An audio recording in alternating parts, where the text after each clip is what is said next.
1990 when a certain realtor in Manassas just got in the business. I was in the doctor's office having an appointment, and they called me and they said, "Mr. Hulsell, you have a call." And I have a call. What are you talking about?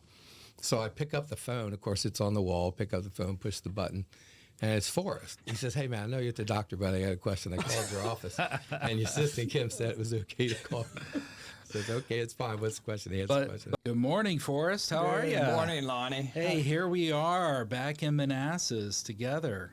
Yes. Gosh, that doing the whole podcast thing separated by 400 miles, and me having a different camera and a different mic was a little. I don't like to be away from you, brother. I want to be close. I know. Rob got between us today. I know. So here we are, episode 4. Can you believe it? Oh, of course I can. And Rob was our special guest when we had Real Estate Talk. He was, Way yeah, back in the 20 day. years ago. Well, At least. definitely aging us here, right? Well, this morning we have our first special guest. I'm going to let Forrest formally introduce him, and we're very excited to have you here, Rob. Thanks, Lonnie. Yeah, Rob Heltzell's been in the mortgage business ever since. I mean, he gets out of high school, goes to college, gets out of college, and starts working for his dad as mortgage business over on Forrest Lane, and he's done it ever since. You know, it's just been a huge part of not just the mortgage business, but also the business of community, family, community.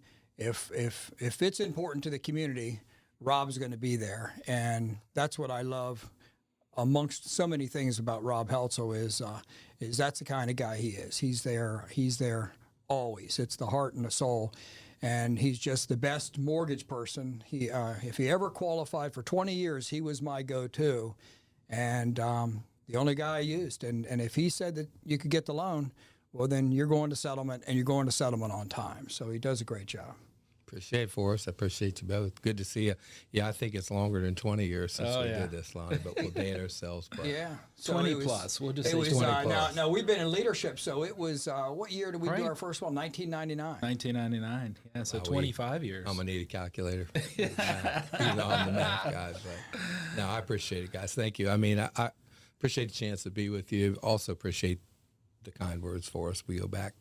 We were boys together. And appreciate the opportunity to be involved in this vision, this project that you guys have. I think it's a great thing and greatly appreciate it. So, Well, tell us a little bit about where you are now, Rob, and you're with Fairway. Tell us a little bit about them.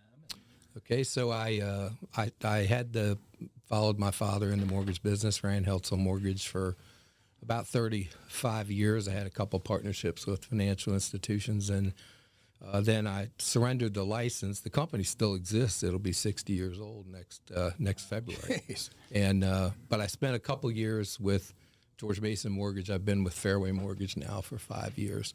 Enjoy the company, great company. You know, I can tell you plenty about it. I mean, Fairway is about the 7th largest lender in the country, independent lender owned by the employees. Licensed all 50 states. Right now, there's about 5,200 or so employees. Top 10 in just about every category, VA loans, FHA loans. Great company.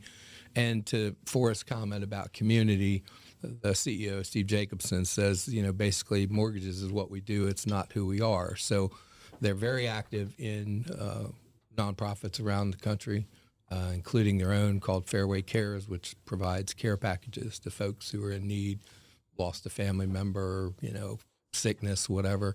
And they partner with the American Warrior Initiative, and our primary focus is we give away service dogs. So we give away about 100 service dogs a year to veterans. So VA loans and veterans are very high on the list. So I enjoy my time there. Been 5 years. So That's awesome. Well, so when Forrest and I, decided to come together and do the Next Home, the agency group thing, what was important to us is that we surrounded ourselves with the right people, right? It wasn't necessarily about the company. It was about the people. And we knew right away that, we wanted Rob Heltzell in Virginia, for sure. I appreciate it. Because we know that, when you say you're going to do something, you actually deliver. And, being a consumer centric organization, that's really important for us. Yep, I appreciate it.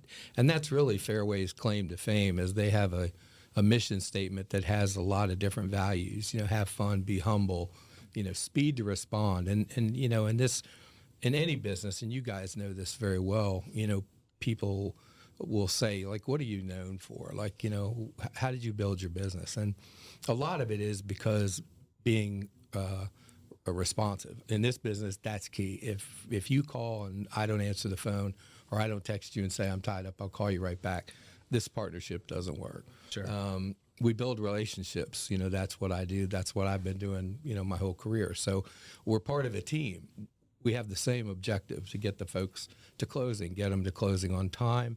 And we're customer focused, Fairway down, from top down.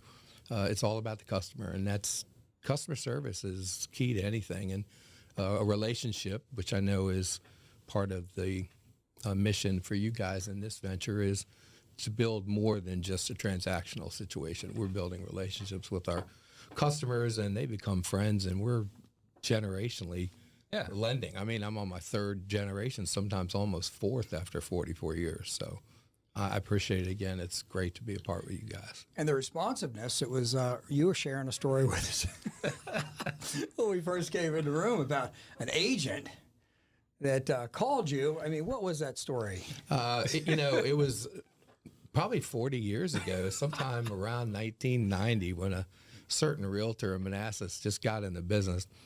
I was in the doctor's office having an appointment, and they called me and they said, Mr. Helsel, you have a call. And I have a call. What are you talking about? So I pick up the phone. Of course, it's on the wall. Pick up the phone, push the button, and it's Forrest. He says, hey, man, I know you're at the doctor, but I got a question. I called your office, and your assistant Kim said it was okay to call. I said, okay, it's fine. What's the question? He answered the question. But in his defense, this was before cell phones, probably. Right? It was before cell phones. And I mean, and he needed you. I got called out of a gala one time for the hospital foundation. They called me, paged me. I had to go to a hallway, and an agent called me. So they tracked me down, but that's all right. Whatever if I it can't talk to you takes. now, I'll call you in a minute. So clearly, when Kim was talking to me, she was saying he's at the doctor.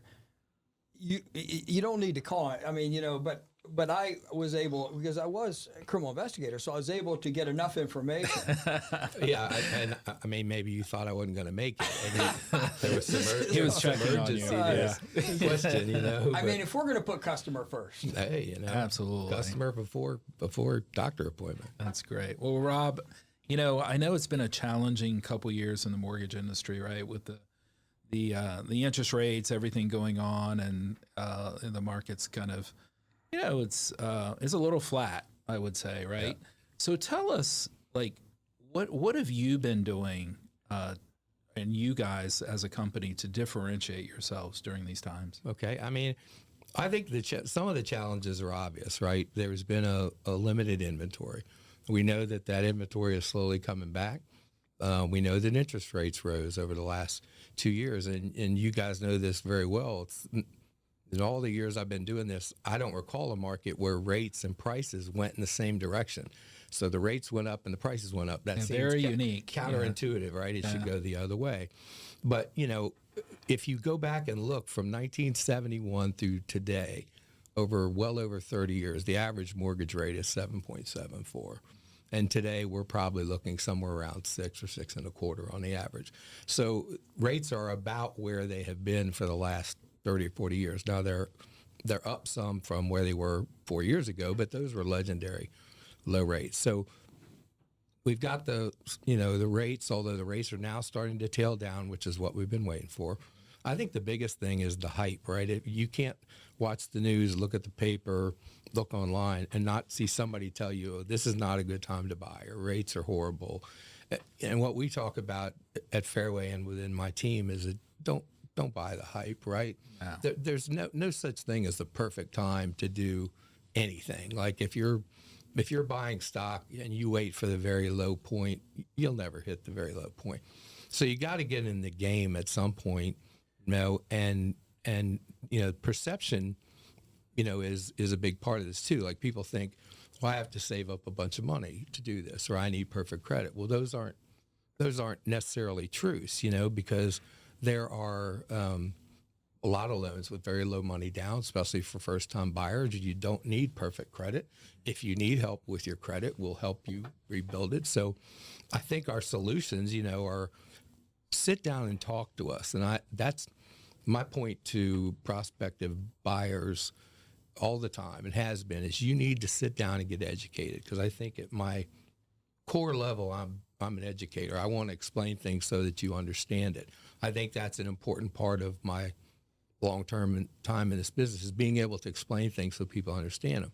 But I think the solution is you get with your realtor, your professional, you talk to your lender, you talk to them early, and you start finding out what options are available, what the process is like, what do you need to do, how do you work if you don't have perfect credit.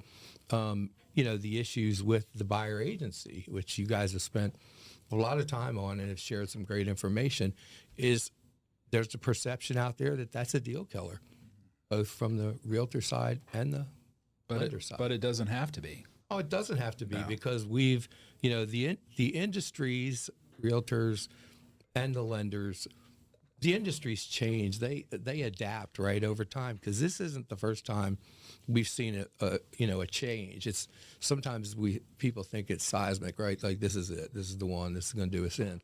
It's not going to do us in, because there's a couple things to keep in mind with that, buyer agency fees, is that the first thing that had to happen was the agencies, Fannie, Freddie, the VA, FHA, they had to agree that cost to your consumer, if they end up bearing it themselves, was not going to be part of the third-party contributions, they call it, or the seller contribution limits. So it's not. Which are capped for those. That's right. They're capped. They may not know that. Yeah. So they run anywhere between 2% on an investor, 3% to 9% on a primary. So they took that out of it. The other thing is they've allowed now that the buyer broker agreement that you all will have a buyer sign is a part of the contract, and they've made stipulations that certain things have to be in there. The fees have to be normal and customary. They have to be delineated in the agreement specifically, and they have to show up on the closing disclosure. So we've adapted it. They've even allowed, VA allows you to use an unsecured loan. They allow you to use a credit card. So but there are caveats. We have to be able to qualify you with the debt in certain cases.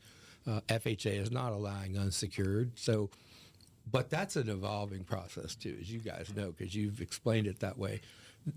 What we're doing today is probably going to be slightly different in 90 days as the issue gets, more and more active, and the agencies see how this plays out. So, Yeah, this wasn't a change that came about as it evolves in the market and it's going in a certain direction. This came as a result of litigation.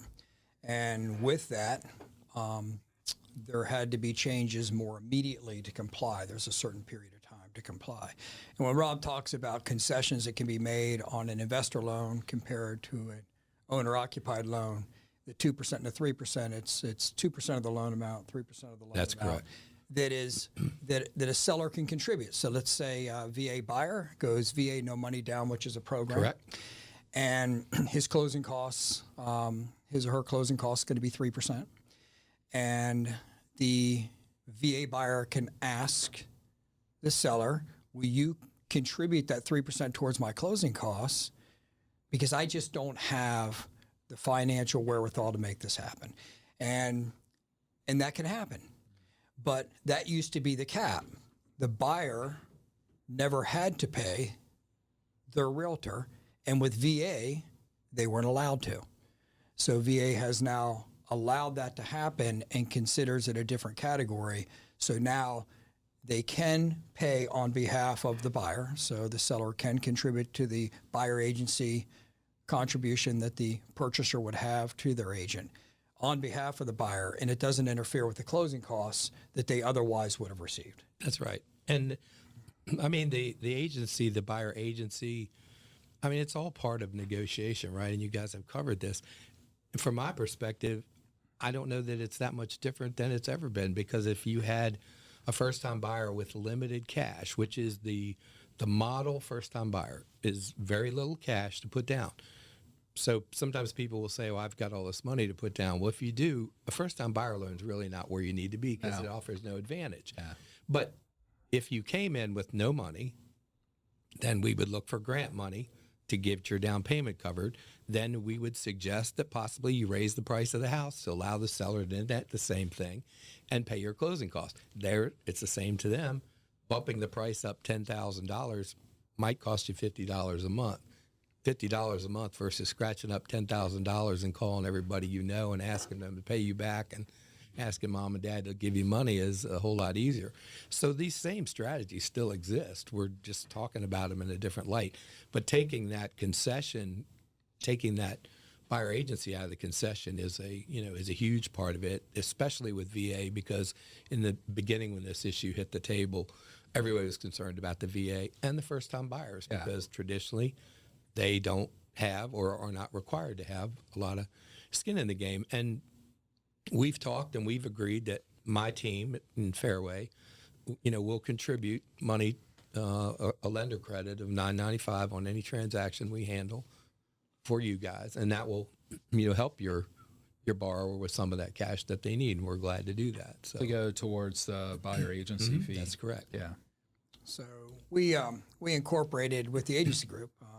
Lonnie and I spoke about this, and we said, it's so essential that a buyer has a realtor. And when you're talking about any buyer, really, the real estate market changes so frequently, and people buy homes. Well, they sell homes about every 12 years. So a lot of times they're either first-time home buyers or they're repeat buyers, but there's such a period of time in between.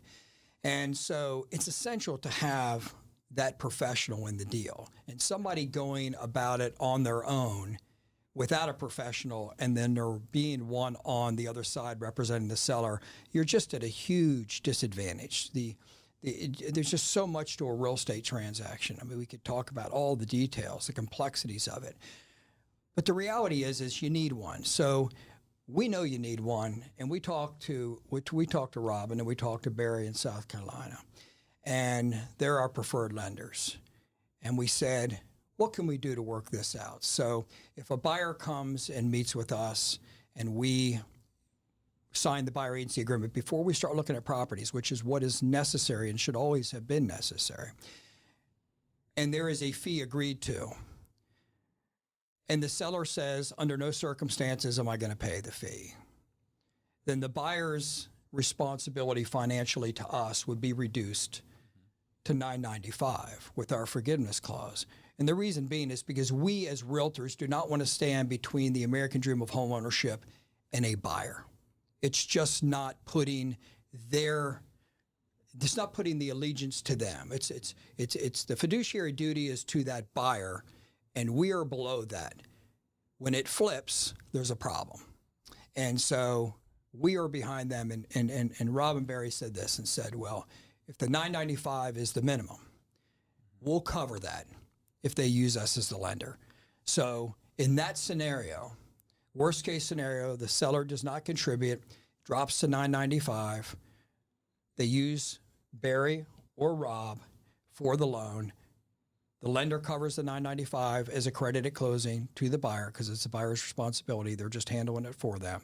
The buyer has representation at no cost to them. Yes. So Forrest, a lot of people, especially in our industry, they're probably looking at us and saying, how can you do that? Where's the value? We understand that there is a value to a buyer having representation, and we want to make sure that there's no buyer left behind.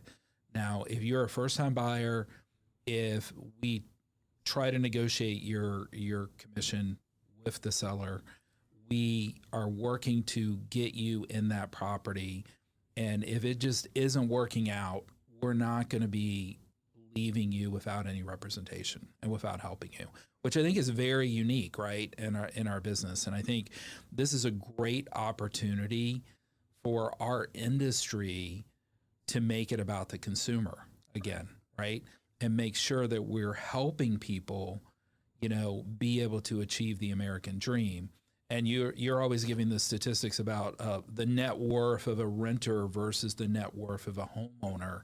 And if we could make more renters homeowners, what could that do for our communities and for our country? So when we have a relationship, when I used to have repeat buyers, they would always say, "Now's when I call Rob," right? Yeah. Because they knew the process. We'd get together, agreement signed. Now I call Rob. And the life cycle of home ownership may start out with a little townhouse or a condo when you get out of college or you leave your parents' home. But it's a life cycle. That is the first, and then it starts to progress. And there may be many homes. So when we invest in the first-time buyer, and we say that if the deal doesn't work out because of our commission, then you won't be a first-time buyer. So now they're back into renting. Well, if the deal doesn't work out, there's not even $9.95 for the realtor. No, it's a lose-lose situation. It's a lose-lose. Yeah. How often has a realtor worked with someone? We explained this in one of our other podcasts, that realtors are only successful if the deal works out and it goes to closing. Ready, will, and able buyer that performs at closing. If the buyer's not able to perform because of our fee, then they are either a renter or they're still living with their parents or roommates or whatever they're doing, but they're not starting the path to the American dream of home ownership. So what are we investing in? We're investing in them because we believe in them. We believe so strongly in home ownership for every reason, schools, community, every reason, that's where we step it up. Now, we're going to stay in touch with them through the entire life cycle that they go through as they progress in life. And they also may want to invest in real estate. So this is a one-time investment of our time into you so you can experience that. And the median income or the median net worth of a homeowner, $396,400. And a a renter? non-homeowner, $10,400. Yeah, huge. And I know when we go down payment, closing costs, and realtor fee, it's going to exceed that. So if we already know the numbers and we already know the folks can't afford it, Yeah. what are we going to do solution-based Absolutely. to help this? This is an opportunity for the real estate industry to be so favorably viewed by the public. And let me say, most sellers out there that I've come into contact with, they're on board with having a buyer's agent. And the reason they're on board with having a buyer's agent on the other side and helping to pay for that buyer's agent is because it's a smoother transaction. It's a smoother process, right? And the idea is that the deal is put together and that the seller walks away with as much money as they can in the shortest period of time with the least amount of hassle. And the way they're going to do that is by having a professional buyer's agent. And we're just saying that in those situations where we may not be able to actually guarantee that that buyer is going to be able to pay for that representation, we're going to step in and we're going to help them out and we're going to take care of it. And thanks to Rob and Barry in South Carolina, we're going to walk in and we're going to try to make sure that no first-time buyers ever left behind in the process. Right. And from the perspective of the home buyer, for those of you who have never bought before, this is the first time where it is necessary for you to be responsible for paying your agent. That's why this is coming up. The way it used to be is the seller, almost 100% of the time in all residential deals, contributed whatever the amount was going to be that the buyer agent was going to get. That was the amount contributed by the seller. So it was always paid by somebody else. And now with this class action suit, it's being paid by the buyer. So we are solution-based by the buyer. And when this group of people talks, and we talk with Rob, we know through his experience, 40 years plus in the industry, it is essential that it's all the difference in the world not doing it on your own as a buyer and actually working with a realtor. So the solution is let's work something out so every buyer has that option. Has the opportunity. Yeah, absolutely. Well, let's pivot back to Rob a little bit. Forrest and I tend to talk a lot. Overpower things. You know, him more than me, by the way. This is our first special guest, and we I'm just shocked. Rob, That's a talk shock. for a few minutes. You never and then- called me in the doctor's office. Oh, that's funny. But yeah, let's talk about like where do you see the market going between now and like the first quarter next year? Do you ever have that crystal ball? Yeah, Rob? it's polished up. I left it in the car. We've been waiting for a decline in rates. I think, depending on who you talk to, and we participate in a lot of podcasts and a lot of, experts in the market, and it's taken longer than expected. But I think there's a general agreement that we should see a slightly lower rates before the end of the year, and then potentially lower further in 2025. Now, is that going to be 4% or 5%? I have no idea. I think it will be lower. I mean, I would like to think we might break 6%.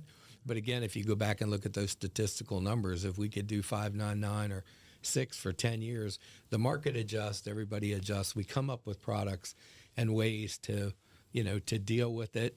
When these rates shot up close to 8, we started doing temporary buy downs again, which is something we did back in the 80s when rates were 13. When I started in the mortgage business, the VA rate was 18%. And so we had to come up with ways to manage that. Now you'll say that, the house was $88,000 and that's a fact, but the wages and everything is not kept up with the rise in rates or prices. So we start doing temporary buy downs again, which lowers the rate for the first year, and then it bumps up 1%, and maybe it bumps up a second time. But you get in the game, you get in early at a more affordable payment. Because one of the things that we used to talk about is how long will you keep this house? And I think the average, you guys would know better than me, but somewhere around 7 years that an average, first time especially. The question now is not how long are you going to keep the house, it's how long are you going to keep this mortgage? Because life happens, right? Rates might come down, you want to refinance. You start having a family, you need more space. So now the house is too small.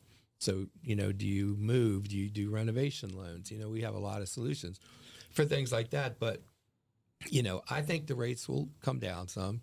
I think the industry will continue to adapt and products will come out that will help with affordability because that's what this is all about. But I think at the end of the day, it's still blocking and tackling. Nothing's changed. We still have to do a good job. Still relationships. It's still relationships. The relationships are important. One of the things that we talk about is getting out and staying connected with your partners. I do think the market will improve. I think the inventory is starting to creep up. You guys would certainly validate that. And the more first-time buyers we can get in the market, which we believe are going to drive the market for the next couple of years, and that's what I did when I first started in the business, was target lending for Virginia housing. As those folks get into the market, it frees up the inventory, and the inventory starts to move. So, if we can get the first-time buyers in and help them get in, then I think it's a good thing. And so I think this market is on the up. Great. And we'll see. That sounds like good news. And I think Rob, so. I want to thank you for being our special guest and our first guest. Hey, man, appreciate it. RE in real time. And just want to remind everyone out there, reach out to Rob. He's a resource for you. He's part of our team here in Virginia, and he's willing to help. Also, reach out to Forrest or myself or one of our agents about, the first-time buyer program that we have. And if you want more information about that, don't hesitate to let us know because we really want to help. We want to stand by the first-time buyers. We want to make sure that we are taking part in the community and helping to continue to build home ownership and the value of home ownership in the communities in which we serve. So I think that's it for episode number 4. And don't forget to subscribe, okay? Because if you subscribe, you actually get a little reminder every time we put a new podcast on the system. So thank you for your support. Thanks for listening, and we'll see you next time. Thanks, everybody. Thank you, Rob. You're Thank you, welcome. Rob. Thank you, guys. Good to see you.